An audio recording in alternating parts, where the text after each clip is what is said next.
Сокулук районунун Гавриловка айылынын тургундары көрүстөн жайгаштырылган жерди суу каптап баштагандыктан жергиликтүү бийликтен мүрзөнү ошол айылдагы суу куйманын ордуна алмаштырып берүүнү талап кылышууда.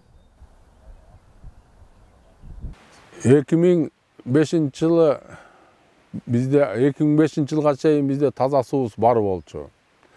Бул Гавриловка айылында могу мүрзөдө суу чыкчу эмес. Канткен себеби бул жерде могу БДР деген биздин суу куймасы 2 гектар 70 сотка экен, илгери азыр 4 гектар 80 сотка болуп калды. Ошо улам чоңойтуп ошоко балык кармашып баштагандан баштап биздин мүрзө сууга немете баштады. Анан биз Абас Сөнт деген жигитти айыл өкмөт кылып шайладык элек. Ошол келери менен биздин суубуз да жок болду. Бул маркумдар сууга чылана баштады. Анан биз айла жоктон баардык айылдын тургундарын баары качоктон суу иче баштадык. Айыл тургуну Эркин Абдрайымовдун айтымында аталган айылдагы көрүстөнгө пандемия жана башка оорулар менен ооруп каза болгондордун сөөгү коюлат. Ал мүрзөнү каптаган сууну айыл тургундары ичип жатышат. Мен айтарым ушу мүрсө деген кыйын нерсе болот экен. Түрүүчүлүк жаманчылыкка кеткен маркумдарды сыйлабай калдык айлана. Бу мүрсөнү илгери жаш кесимде өсүм организовать эткем.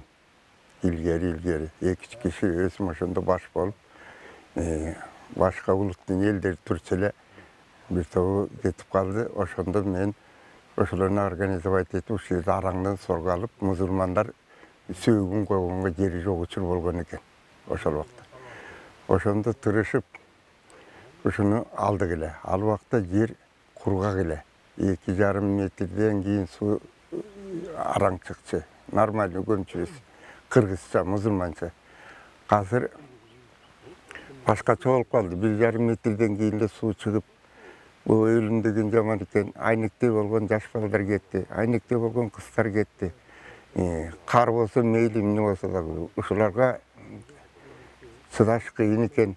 Бул маселе боюнча буга чейин айылдык аксакалдар төрагасы Байышбек Наматов тийиштүү жактарга кайрылып келгенин, бирок чүйдүн жетекчиси Эркин Тентишевга окшогон бизнесмендер кызматка келип, маселе алар ойлогондой чечилбей жатканын айтат.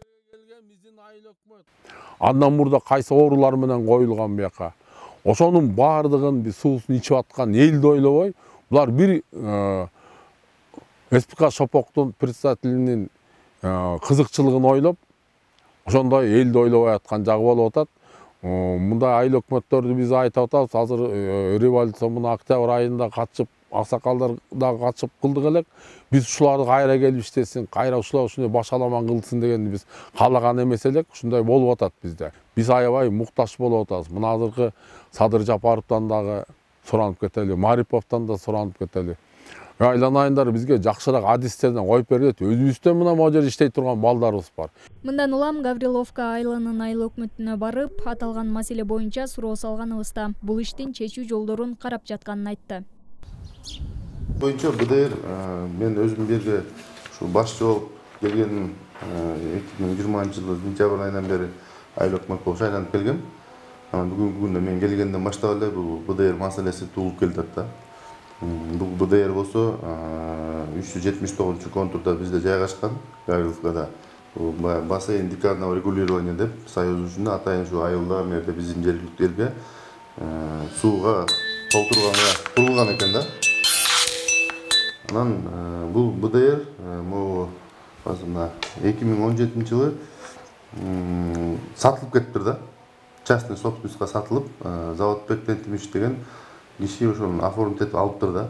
Анан азыр бул колдон колго өтүп, хозяины бар, кызыл китеп госрегистрден алынган бул БДР боюнча. Анан азыр бир жергиликтүү айылдын Чопоктун тургундары ижарага алып, балык өндүрүшөт экен да бул БДРдечи. Анан биз да маселе көтөрүлгөнбүз. Соттук, азыркы учурда соттук процесстер жүрүп атат. Прокуратура, Сокулук районунун прокуратурасы ошол иск берген, ушу незаконно сатылган, айыл өкмөтүнүн 17-жылы чыккан чечими туура эмес, биз каршыбыз деп туруп, ошого сотко берилген. Сот 2 инстанциядан өтүп, акыркы областтан в пользу заявителя чечип койду да азыркы учурда. Анан эми азыр такташ керек. Бул эми Верховный сотко, жогорку сотко жазылдыбы, жазылган жокпу, ал жактан пока маалымат жок экен да. Гавриловка айылында таза суу маселеси 2005-жылы башталган, улам жаңы бийлик алмашып олтуруп, маселе чечилбестен ушул күнгө чейин ошол бойдон турат. Бүгүнкү күндө айыл өкмөтү тургундардын талабына ылайык суу жана көрүстөн маселесин чечүүнүн аракетин көрүп жатканын кошумчалады. Кумара Сагыналиева, Жумабек Ногоев, Нажда Кейжи, Бишкек.